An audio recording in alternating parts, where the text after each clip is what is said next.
अस्सलाम वालेकुम जी, कैसे हैं आप लोग सब? उम्मीद है सब ठीक-ठाक होंगे। तो आज का मेरा व्लॉग है स्टार्ट भई मेरी डेली बेसिस पे जो क्लीनिंग होती है उस पे है। मैं क्लीनिंग कर रही थी तो सोचा मैं आप लोगों से भी शेयर कर लेती हूँ। आप लोगों को भी दिखाती हूँ कि मैं क्लीनिंग किस तरीके से करती हूँ। तो भाई स्टार्ट करते हैं और ये देखिए मेरे बेटे के टॉयज़ जगह-जगह पे टॉयज़ पड़े हुए थे और इस सूरत में पड़े हुए थे।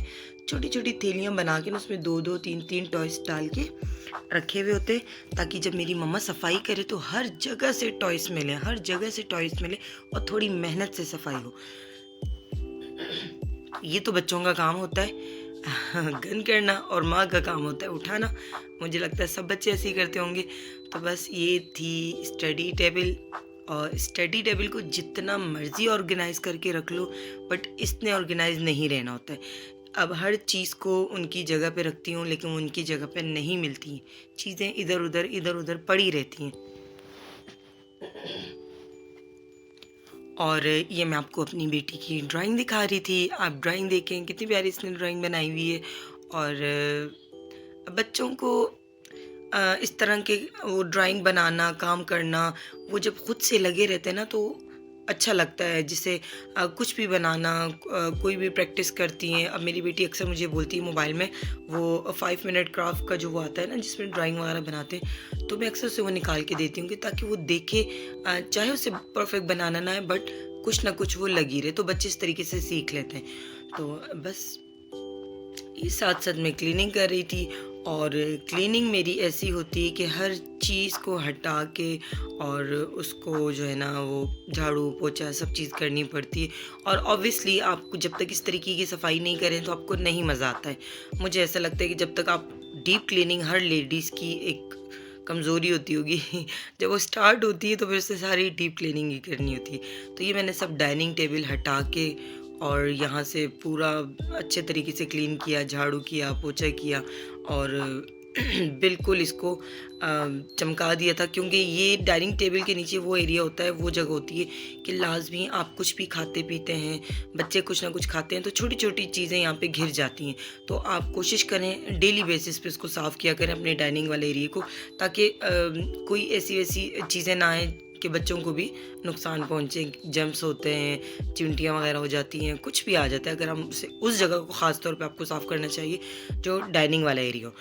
और आप यकीन करें ये मॉप जब से मैंने लिया है ना मुझे इतना सुकून मिला है क्योंकि मेरे बैक पेन बहुत था ना। अगर जिसके बैक पेन का प्रॉब्लम हो तो उसके लिए ये बेस्ट है। अ, इसके लिए बिल्कुल नीचे झुकना नहीं पड़ता है। और जो हम जिस तरीके से नीचे बैठ के मॉप करते हैं वो काम नहीं होता, अच्छे से लग जाता है, बल्कि ज़्यादा अच्छी क्लीनिंग हो जाती है इससे। बहुत अच्छे तरीके से इससे क्लीनिंग करनी पड़ती है। और ऑब्वियसली चाहे आप इससे लगाएँ या किसी से भी लगाएँ, मेहनत तो आपको करनी पड़ेगी मेहनत के बगैर तो कोई काम भी नहीं है। तो भई ये अपनी जगह पे लग रहा है डाइनिंग टेबल।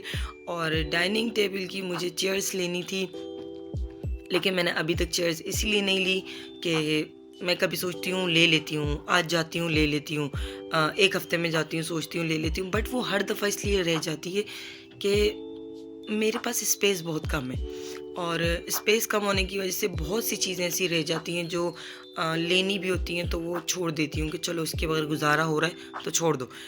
इंशाल्लाह अल्लाह ने मुझे जब भी अपना घर दिया तो तब ज़रूर अच्छी से अच्छी चीज़ लूँगी, हर चीज़ लूँगी। इंशाल्लाह अल्लाह ताला मुझे ज़रूर घर दे, अपना घर दे और जल्द से जल्द दे और अल्लाह पाक सबको अपना घर दे। और बस ये थी, क्लीनिंग स्टार्ट हो रही थी। और स्पेस मुझे ऐसा लगता है जगह कम हो ना तो बड़ी मुश्किल से चीज़ मिलती है। जहाँ स्पेस कम हो तो वहाँ की चीज़ें ख़रीदना बहुत मुश्किल काम होता है कि साइज़ छोटा हो और ऐसा हो कि जो छोटी सी जगह में भी मैनेज हो जाए, तो काफ़ी मुश्किल से ऐसी चीज़ें ढूँढनी पड़ती हैं। अच्छा, ये मेरा क्लीनिक का बेस्ट पार्ट है। मुझे बहुत पसंद है और मैं इस पार्ट को कभी भी नहीं छोड़ती, चाहे मैं जितनी भी थकी हुई हूँ।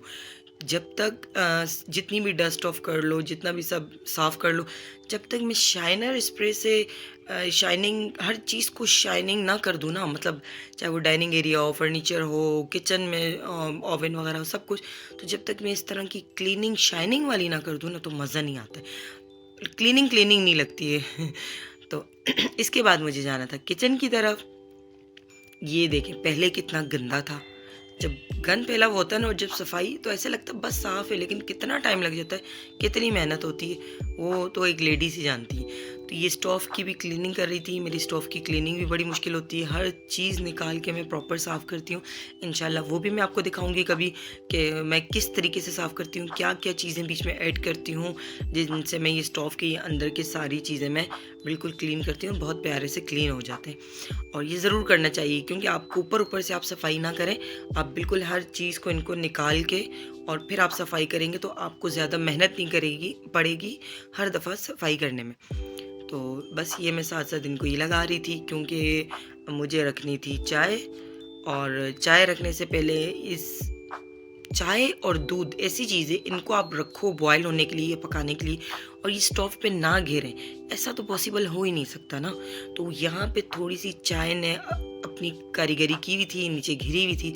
तो मैंने सोचा अब मैं दोबारा चाय रख दूँगी तो वो मेरे लिए काम बढ़ जाएगा। तो बेहतर है आप थोड़ा सा टाइम लंबा हो जाएगा, बट आप इसको पहले साफ़ कर लो। तो मैंने इसको साफ़ कर लिया पहले, क्योंकि मैं बाहर से भी काफ़ी देर से लगी हुई थी। तो फिर मैंने पहले सोचा साफ़ करूँ नहीं करूँ, लेकिन फिर मैंने कर लिया, और कर लिया तो इजी हो गया। तो भाई अब आ गई हूँ मैं अपनी दूध पत्ती चाय की तरफ। दूध पत्ती चाय जिसको नहीं बनाने आती वो मेरा व्लॉग देख ले। ऐसा तो कोई होगा नहीं जिसे चाय ना बनानी आती हो, बट कुछ बच्चियाँ ऐसी होती हैं जिन बेचारियों को नहीं आती है, तो वो जल्दी से आए मेरा व्लॉग देखें और चाय सीखें और बस चाय बना लें। ठीक है, अज़ान हो रही है, मैं अज़ान के बाद की रिकॉर्डिंग फिर करती हूँ। हाँ जी, तो मैं चाय के बारे में बता रही थी। आप देखें चाय ऐसी चीज़ है ना कि चाय अगर अच्छी ना बने ना, कोई तारीफ़ नहीं करता है, और चाय का अच्छा बनना बहुत ज़रूरी होता है। चाय मुझे ऐसा लगता है कितनी ईज़ी, जैसे एक वो है ना, जैसे हर एक को बनानी आती होगी, बट चाय बहुत से लोग अच्छी नहीं बनाते हैं। अब पता नहीं वजह ज़्यादा पानी की है, कहवे की है या आई डोंट नो कि क्या वजह है, बट चाय अच्छी बनानी चाहिए, चाय आपको पकानी चाहिए, थोड़ी-सी दूध की क्वांटिटी भी बढ़ानी चाहिए। अच्छी चाय बनाएँगे तो आपकी तारीफ़ होगी, भई बहुत मज़े की चाय बनाई है, ये लड़की तो बहुत मज़े की चाय बनाती है। और कोई अच्छी नहीं बनाएगी, बोलेंगे ये तो बेकार सी चाय बनाती। कोशिश करें अच्छी चाय बनाएँ। और सीन कुछ ऐसे हैं, अरे सीन कुछ ऐसे हैं से याद आया कि सीन कुछ ऐसे हैं को तो ऑब्वियसली हर कोई जानता होगा, कौन नहीं जानता होगा। मैं खुद फ़ैन हूँ। चलें भाई, यहाँ मेरी चाय बन रही थी और ये देखिए मेरी चाय फाइनली तैयार हो गई है। और ये आपको 2 मिनट लगे ना दिखने में, 2 मिनट भी नहीं लगे, मुझे लगता है बस ऐसे यूँ क्लिप आया और यूँ तैयार हो गई। बट मेरी चाय को कम से कम 15 मिनट लगते हैं, 10 मिनट लगते हैं। गैस पे भी डिपेंड करता है ना, गैस भी मूडी है, तो कम से कम इतना टाइम लगता है। चाय को पका के चाय बोलती है बस कर दो, अब मैं पक चुकी हूँ, अब डाल दो आप कप में। तो मैं चाय को डालती हूँ। इसकी शक्ल बेचारी बिल्कुल रोने की होती है ना जब चाय की, तब मैं इसको कप में डालती हूँ। उससे पहले तो मैं कहती हूँ ना जी, जो तुम्हारे अंदर चीज़ें डाली हैं ना वो निचोड़ निचोड़ के आनी चाहिए। ये चाय घिरने वाली थी और मेरा दिल बाहर निकलने वाला था कि चाय घिर जाती ना, मेरी सारी चाय पीने का मज़ा ख़राब हो जाता। तो ये मैंने डाल दिए हैं भाई बिस्किट। ये बिस्किट इतने मज़े के बिस्किट हैं, इतने यम्मी बिस्किट है, मेरे फेवरेट हैं ये। और ये कोकोनट बिस्किट है, इसमें मीठा कम होता है और बहुत मज़े के होते हैं। आप भी ट्राई कीजिएगा, कहीं से भी बोलें कोकोनट बिस्किट मंगवा के खाएं, बट वो पैकेट वाले नहीं, खुले बेकरी वाले, बड़ा मज़ा आएगा। तो जी मेरी चाय का टाइम हो गया है, चाय पीती हूँ मैं भी, और जो मेरे घर में आया हुआ है मेहमान उनको भी देती हूँ।